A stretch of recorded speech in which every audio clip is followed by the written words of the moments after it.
The country is struggling with a now years-long medicine shortage that's taking a toll on students. That's right. According to the CDC, roughly 6 million kids between the ages of 2 and 17 are diagnosed with ADHD. But as Reka Mudaraj found out, those kids are struggling during the shortage.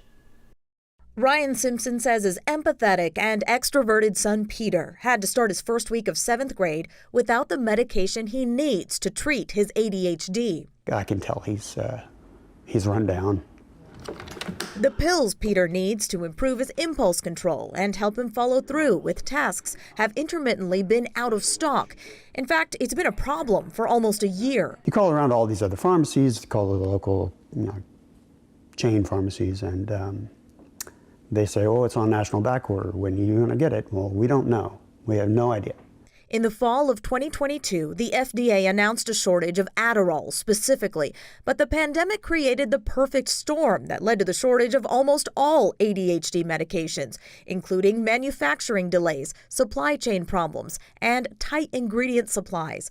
But Dr. Cesar Sotuyo, a child psychiatrist with UT Health, says during that time, telemedicine allowed doctors to diagnose and treat patients without having to see them first, creating an unexpected spike in demand. Some adults with ADHD that were either not diagnosed or not treated in the past have been treated during the pandemic because they couldn't handle some of the situations that were happening at home. Dr. Sotuyo says frustrated parents have been calling him for months for help tracking down their child's medication. Changing the medicine I don't recommend because there is sometimes these medicines are not interchangeable. The reason, Dr. Sotuyo says, is because the right medication for a person is often determined through trial and error. So the solution is not as simple as switching to a generic version.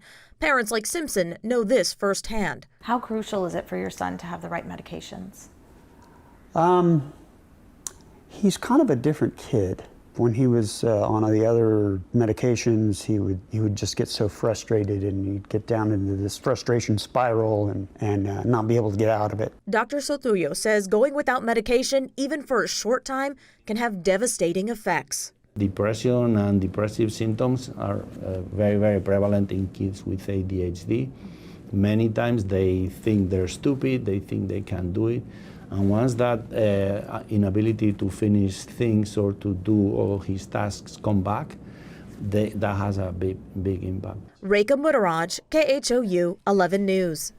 And you know what, they can get made fun of as well because with ADHD, oftentimes they can't concentrate on the schoolwork, they may get bad grades, and it really does have a snowball effect. And the doctor also answered the question that I had, what about a different medication that's similar? Doesn't always work. And so, oftentimes they might have already tried that medication and it didn't work, and now they finally found one and there's a shortage.